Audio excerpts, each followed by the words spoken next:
पिता और पुत्र के द्वारा जो ब्राह्मणों पे अत्याचार किया गया है, या तो एक तरह से कह रही है या तो उसका ये प्रायश्चित करना चाहते हैं। अगर कहीं आपको ब्राह्मण मिले और काला नाग मिले तो सबसे पहले आप ब्राह्मण को मारो। खाया इनको कि हाँ ब्राह्मण है खतरनाक और होना चाहिए। नीरज मिश्रा को जो कि कन्नौज से थे उस टाइम मरवा दिया। खुला चुनौती देते हुए अखिलेश यादव जी ये बोले कि इसका सर मुझे 24 घंटे के अंदर चाहिए, और सर उनका ले जाकर के अखिलेश यादव को सौंपा गया लखनऊ में। तब आपको परशुराम की याद नहीं आई? व्हाइटनर लगा करके और उनके मार्क्स कम किए जाते थे, और ताकि जो नकल वाले हैं उनको पास किया जाए और उनको नौकरी दिया जाए कि मुझे ब्राह्मणों से कोई मतलब नहीं है और कोई भी विधायक ब्राह्मणों की मदद नहीं करेगा। उस टाइम आपको ब्राह्मणवाद याद नहीं आया? मथुरा भी पड़ा हुआ है, आइए साथ मिलकर के हम चलते हैं। मथुरा के ऊपर सवाल उठाइए। 33 लाख रुपए लगा करके मंदिर का निर्माण किया गया था।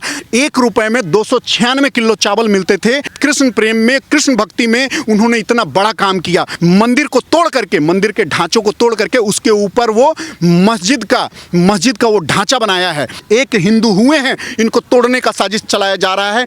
जो अभी कार्य हो रहे हैं ब्राह्मणों के पक्ष में या हिंदुओं के पक्ष में, तो जो एकता दिखाई है अभी हमें बरकरार रखने की जरूरत है। गोली चलवाई थी इनके फादर ने, वहां पे सबसे ज्यादा मरने वाले ब्राह्मण थे और हिंदू थे। बीएसपी को वोट दिया था ब्राह्मण ने, ब्राह्मण वोट था, लेकिन इन लोगों ने भी अपने रास्ते से पथभ्रष्ट हो गए। मैं कहता हूं कि सत्यवादी होना चाहिए, इसलिए योगी सरकार एकदम साफ और निष्पक्ष फैसला ले रही है। अगर विकास दुबे को मारा गया है तो विकास दुबे एक अपराधी था। बीजेपी का सरकार है, अगर मुस्लिम गलत है तो उसको भी मारा जाएगा, हिंदू गलत है उसको भी मारा जाएगा। और तुम्हें जिस हिसाब से आज मुट्ठी बन के हो, तुम्हें मुट्ठी बन के रहना चाहिए। याद रखना, खुला हुआ हाथ होगा, कोई भी उंगली मरोड़ सकता है। दोस्तों नमस्कार, आज हम बात करेंगे उत्तर प्रदेश की। उत्तर प्रदेश की राजनीति में अभी से दिलचस्प मूड आने लगा है। 2022 में इलेक्शन है, अभी से पार्टियों की नज़र है किस समुदाय की वोट हमको लेनी है।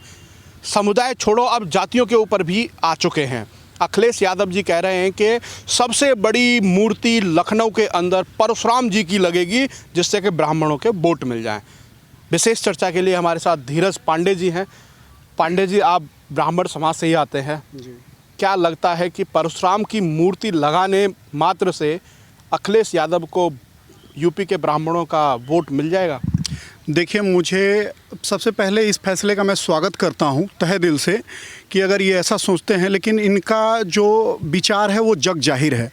एक चीज़ बताइए, अगर ये चाहते हैं कि मुझे तो लग रहा है क्या कि अगर ये जो परशुराम जी की जो मूर्ति बनाने का जो कार्य है, बस एक वोट पाने मात्र का हथकंडा है, या वो है, या तो जो पिता और पुत्र के द्वारा जो ब्राह्मणों पे अत्याचार किया गया है, या तो एक तरह से कह रही है या तो उसका ये प्रायश्चित करना चाहते हैं। और जिस समाजवादी पार्टी का जो जन्म हुआ है, जिस समाजवादी पार्टी का जन्म ही ब्राह्मणों के शोषण से, ब्राह्मणवाद को खत्म करने से लेकर के है, वो समाजवादी पार्टी अगर ऐसी बात करती है तो कहीं ना कहीं एक शक के निगाह से देखना चाहिए हर ब्राह्मण को।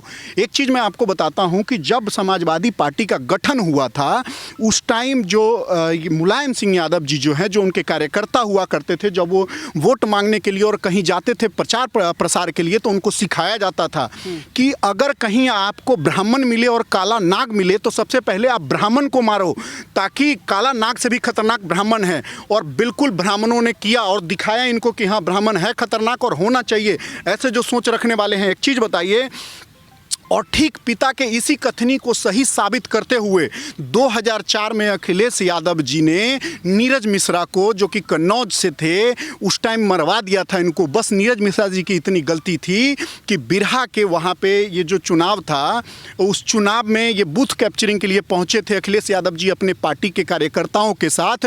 वो बस मना कर दिया।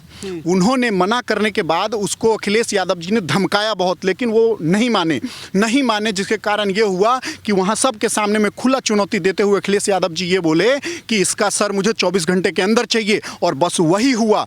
वही कस्बे के बाहर उनका सब सर धड़ से अलग था, और सर उनका ले जाकर के अखिलेश यादव को सौंपा गया लखनऊ में। उस टाइम इनके पिताजी जो थे मुख्यमंत्री थे, ये 2004 की बात है, जिसके कारण कानून में फेर बदल करके ये बच गए उस टाइम।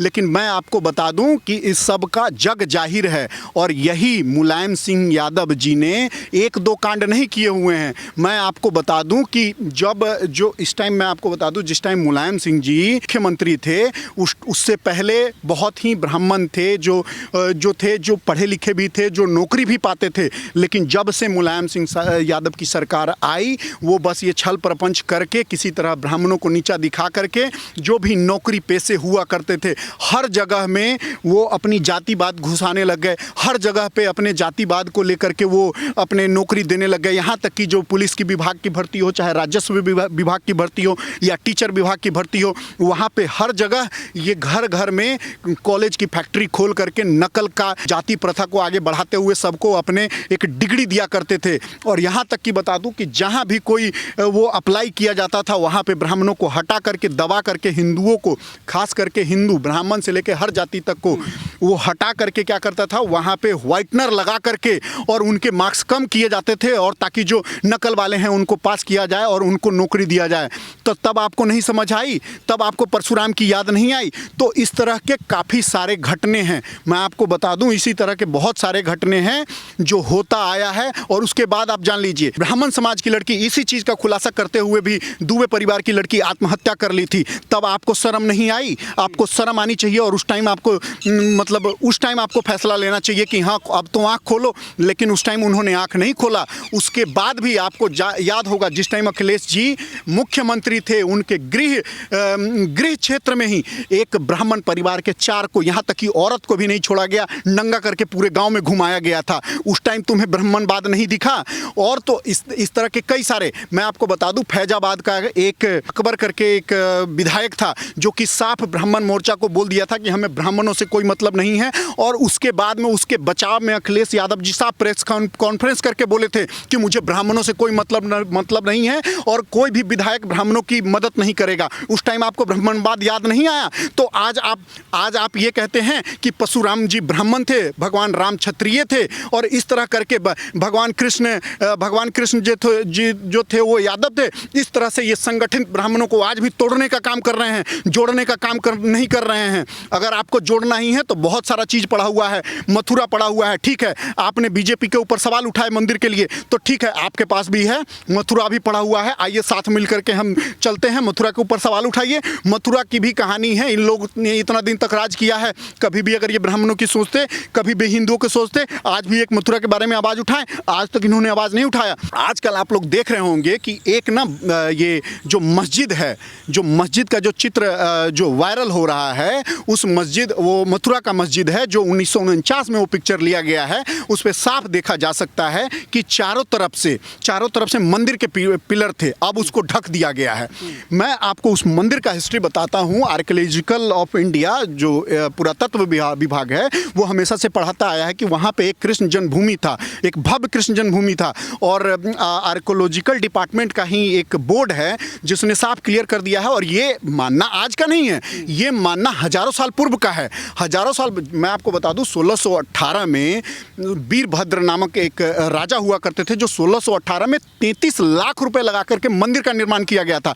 आप सोचिए उस टाइम में 1 रुपए में 296 किलो चावल मिलते थे। कोई 33 लाख का कोई कल्पना भी नहीं कर सकता था।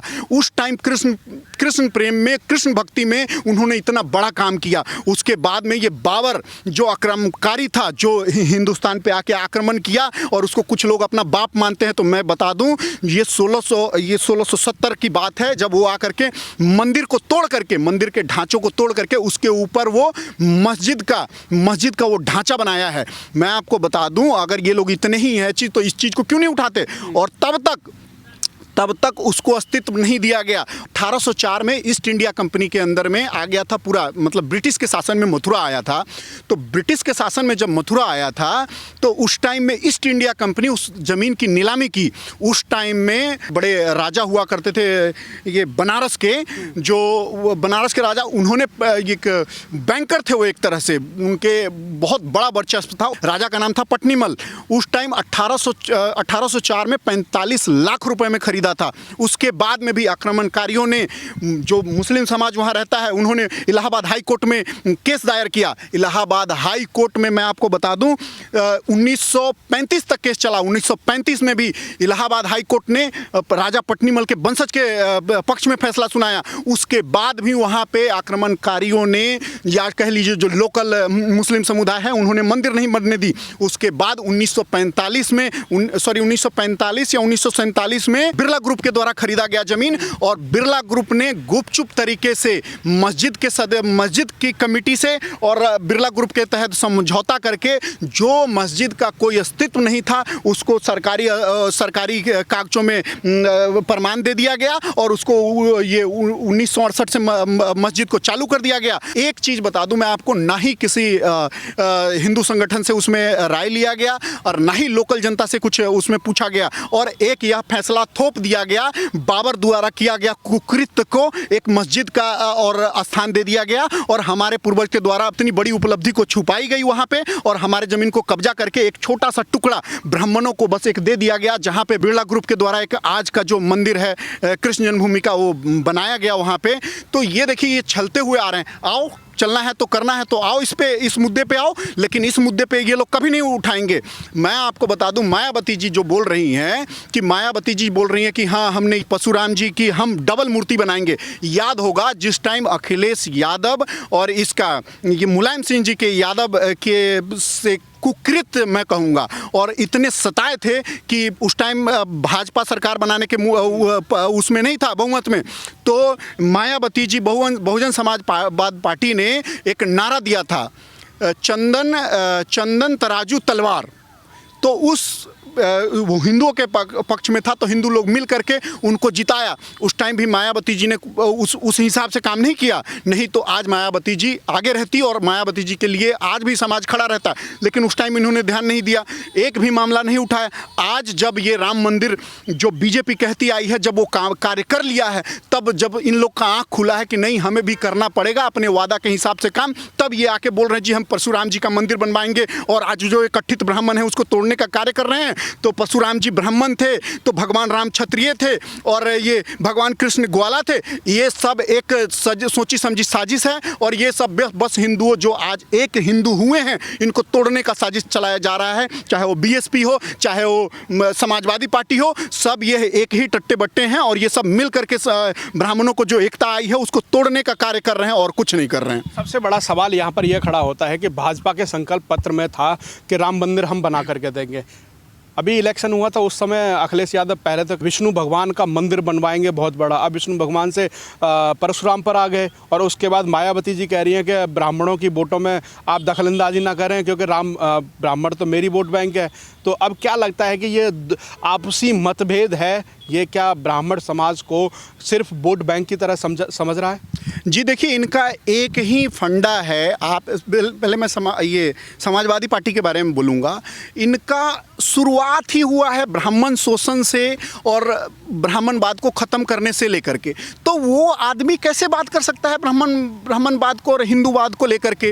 वो ये साफ साफ देखा जा सकता है कि जो ब्राह्मणों ने एकता दिखाई है, जो अभी कार्य हो रहे हैं ब्राह्मणों के पक्ष में या हिंदुओं के पक्ष में, तो जो एकता दिखाई है अभी हमें बरकरार रखने की ज़रूरत है। ये एक लॉलीपॉप दे रहे हैं अखिलेश यादव जी, बस एक लॉलीपॉप दे रहे हैं। अगर इनको पूछना है ना ब्राह्मण वोट के बारे में, ये अपने फादर से पूछे। जिस टाइम 1990 में गोली चलवाई थी इनके फादर ने, वहाँ पे सबसे ज़्यादा मरने वाले ब्राह्मण थे और हिंदू थे। जाइए उनसे पूछिए, आज हर एक ब्राह्मण के अंदर ब्राह्मणवाद और राष्ट्रवाद झलकेगा। वो आपके छलावे में नहीं आने चाहते हैं। और जो भी बीएसपी हो या ठीक है, बीएसपी को वोट दिया था ब्राह्मण ने, ब्राह्मण वोट था, लेकिन इन लोगों ने भी अपने रास्ते से पथभ्रष्ट हो गए। अब पथभ्रष्ट हो गए तो अब इनको नहीं मिलेगा चांस। अब बीजेपी अपने कार्य पे अड़ी हुई है, वो बीजेपी को ही जाएगा। एक चीज़ ध्यान रखिएगा हमेशा, बीजेपी पे आरोप लगा रहे हैं कि योगी आदित्यनाथ हैं वो ब्राह्मणों के दुश्मन हो रहे हैं, हर रोज़ इनकाउंटर हो रहे हैं, ब्राह्मण से इतना खफा है। ठाकुर होने के बावजूद ऐसा कर रहे हैं? जी देखिए, मैं कहता हूं कि सत्यवादी होना चाहिए। आज योगी आदित्यनाथ जी सत्यवादी हैं और मैं उनको नमन करता हूं जो उनके द्वारा कार्य किए गए हैं। अगर एक चीज़ बताइए, अगर ये भी अगर इनकाउंटर में अगर हिंदू गलत है, अगर हिंदू को इनकाउंटर नहीं करेंगे तो जो आज आरोप और प्रत्यारोप आज हम जो समाजवादी पार्टी पे लगा रहे हैं, बीएसपी पे लगा रहे हैं, वही प्रत्यारोप बीजेपी पे लगेगा और योगी सरकार पे भी लगेगा। इसलिए योगी सरकार एकदम साफ और निष्पक्ष फैसला ले रही है। अगर विकास दुबे को मारा गया है तो विकास दुबे एक अपराधी था। आज देखिए उसके गांव में जाकर कितना खुशी मनाया जा रहा है। पूरे गांव, पूरा जिला, पूरा कस्बा एकदम एक उसके डर से एकदम डरा हुआ था। आज वो सब खुल के जी रहे हैं। आज सबसे बड़ा इनकाउंटर हुआ है यूपी के अंदर, वो भी राकेश है, पंडित हैं, वो भी जो कृष्णानंद राय की हत्या में शामिल थे, जो मुख्तार अंसारी के गैंग का एक लीडर था, उसका भी इनकाउंटर हुआ है। तो आज भी वही सवाल खड़ा होता है कि यूपी की पुलिस है वो पंडितों का इनकाउंटर कर रही है। नहीं, आप देखिए पत्रकार महोदय, आप मेरे से ज़्यादा जानने वाले हैं और मेरे से ज़्यादा आप भ्रमण करते हैं और मेरे से ज़्यादा आपको नॉलेज है। लेकिन मैं आपको एक चीज़ बता दूं, ये सवाल खड़ा करने वाला कौन है? या तो कांग्रेस होगा, या बीएसपी होगा, या एसएसपी होगा। ये सिर्फ और अपना मुद्दा भटकाना चाहते हैं। जो भी हिंदू एकत्रित हैं उनको बस, आपको क्या बोला मैं, परशुराम की मूर्ति बना के आप बोल रहे हैं कि हाँ ब्राह्मण के लिए कार्य कर रहे हैं और भगवान श्री कृष्ण हो गए, यादव हो गए और ये भगवान श्री राम क्षत्रिय हो गए। तो इनका काम ही है मुद्दे से भटकाना, वोट बैंक चमकाना। लेकिन अब लोग जाग चुके हैं। अगर राकेश को मारा गया है तो कृष्णानंद राय जी कितना बड़े शख्सियत थे, कितना अच्छा काम करते थे वो। आज वो निष्पक्ष काम करते थे ना, आज उसको याद कौन रखा? आज योगी जी ने याद रखा है। हमारा गर्व से सीना ऊंचा होता है कि योगी जी निष्पक्ष काम कर रहे हैं। अगर ब्राह्मण गलत है तो उसका भी इनकाउंटर होगा। यहाँ पे सिर्फ एक वो नहीं होगा कि अगर बीएसपी का सरकार है और एसएसपी का सरकार है तो वो सिर्फ उसी का काम, उसी को सिर्फ ब्राह्मणों का हत्या करेंगे। नहीं, एसएसपी और बीएसपी में ऐसा होगा कि सिर्फ ब्राह्मणों को मारा जाएगा। यहाँ अगर बीजेपी का सरकार है, अगर मुस्लिम गलत है तो उसको भी मारा जाएगा, हिंदू गलत है उसको भी मारा जाएगा। तो ये बीएसपी, एसपी और ये कांग्रेस, ये सब लोग मिल करके अपना पल्लू ये 2022 के लिए ये बना रहे हैं कि किसी तरह हमें कुछ वोट मिल जाए। लेकिन अभी भी आपको पता है ना, पिछली वोट में सब लोग संगठित थे, कितना मिला? क्योंकि सब लोग जाग चुके हैं और एकत्रित हो चुके हैं। मैं हर भाई से कहना चाहूँगा कि देख लो, ये तुम्हें कभी क्षत्रिय, कभी ब्राह्मण, कभी यादव कह के भड़काते रहेंगे, लेकिन मेरे भाई तुम एक ही लक्ष्य रखो कि तुम हिंदू हो और तुम्हें जिस हिसाब से आज मुट्ठी बन के हो, तुम्हें मुट्ठी बन के रहना चाहिए। याद रखना, खुला हुआ हाथ होगा, कोई भी उंगली मरोड़ सकता है। और जिस हिसाब से कांग्रेस सदियों से लूटती आई है और सदियों से हिंदुत्व को बदनाम करती आई है, उसी हिसाब से अब मायावती हो, चाहे अखिलेश यादव हो, सब अपना चमकाना चाह रहे हैं। कांग्रेस तो खैर पहले से है। तो मैं आपको बताना चाहता हूं कि सर, ये सवाल सिर्फ उन्हीं लोग के थ्रू उठाया जा रहा है और उन्हीं में चलाया जा रहा है और खुद पैसा खर्च करके वो इस चीज़ को बढ़ावा दे रहे हैं। कोई हिंदू ये सवाल नहीं उठाएगा कि हाँ विकास दुबे क्यों मारा गया। सबको पता है कि विकास दुबे क्या था, सबको पता है कि राकेश क्या था।